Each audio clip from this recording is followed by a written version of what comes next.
ডাঙৰ এজন মানুহ, সেইকাৰণে বিভিন্ন ঠাই ঘূৰাৰ কাৰণে তেওঁ নিজকে যাযাবৰী বুলি কৈছিলে। যাযাবৰ ভূপেন হাজৰিকা।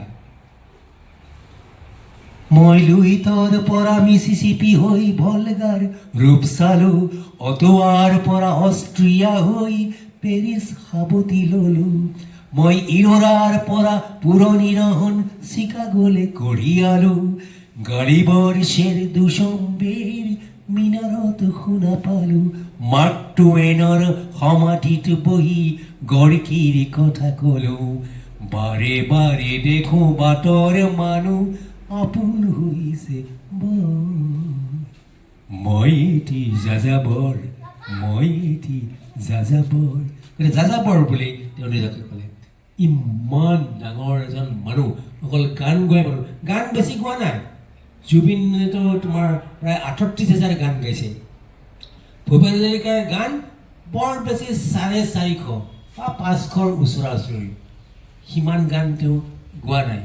কিন্তু যিখিনি গান গাইছে সেইখিনি গানৰ কাৰণে আমি ভাৰত ৰত্ন দিছোঁ, বাংলাদেশৰ আটাইতকৈ ডাঙৰ সন্মান তেওঁ পাইছে, বিভিন্ন ঠাইৰ তেওঁ সন্মান পাইছে।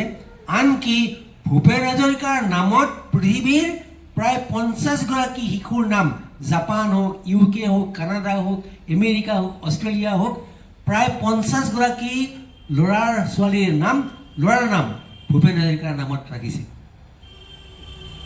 ইমান বিখ্যাত মানুহ, গতিকে ভূপেন হাজৰিকা ইমান ডাঙৰ মানুহ, আৰু সেইকাৰণে ভূপেন হাজৰিকাৰ আমি জন্মদিনটো, আমি শতবৰ্ষটো আমাৰ গৌৰৱ হিচাপে আমি পালন কৰিছোঁ।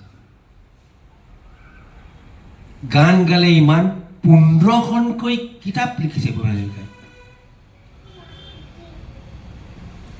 কিতাপ, গানটো গাইছেই, ৰাজনীতিও কৰিছে, MLA হৈছিলে এবাৰ।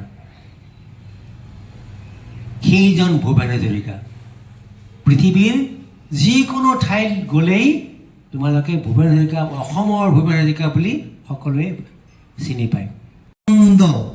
ধুমুহাই প্ৰশ্ন কৰিলে মোক নহয়, তোমাৰ নহয়, তোমাৰ প্ৰাপ্য কি কোৱা, মনৰ দুৱাৰ মেলি নিৰ্ভীকভাৱে ক'লো, তোমাৰ শক্তিখিনি দিয়া। এদিন আকাশে ক'লে জনৈক গীতিকাৰে, মেডামৰ অকণমান হেৰি হৈছে, জনৈক গীতিকাৰে অকণি আকাশ দেখো মাগে, তুমি কিয় আজি বাৰু কম্পিত কণ্ঠেৰে মাগিছা সৰ্বাকাশ সত্তা? মই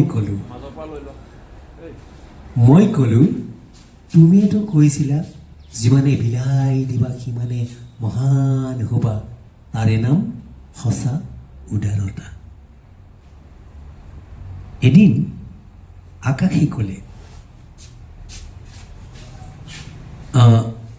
মহাকাশে দিলে মোক বিশাল দৃষ্টি, আৰু ধুমুহাই প্ৰচণ্ড শক্তি, বজ্ৰই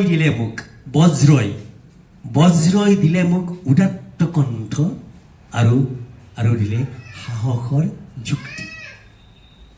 বজ্ৰৰ কণ্ঠেৰে ধুমুহাৰ শক্তিৰে গীত গাই কপাম দিগন্ত, দানৱৰ সমাজতো গাম মানৱতাৰ গীত, কলিজাৰ সঁচা সুৰ সিক্ত।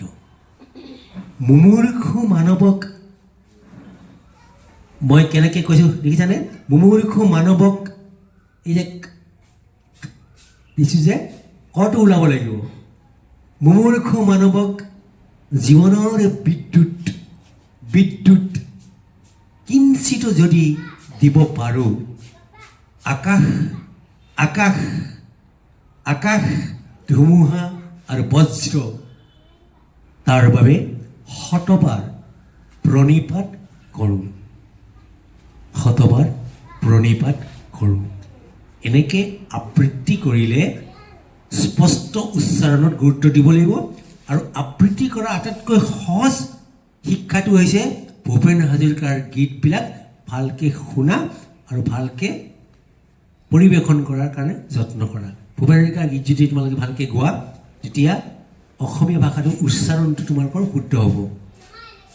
বিস্তীৰ্ণ পাৰৰে অসংখ্য নৈতিকতাৰ স্খলন দেখিও, মানৱতাৰ পতন দেখিও, নিৰ্লজ্জ অলসভাৱে বোৱা কিয়।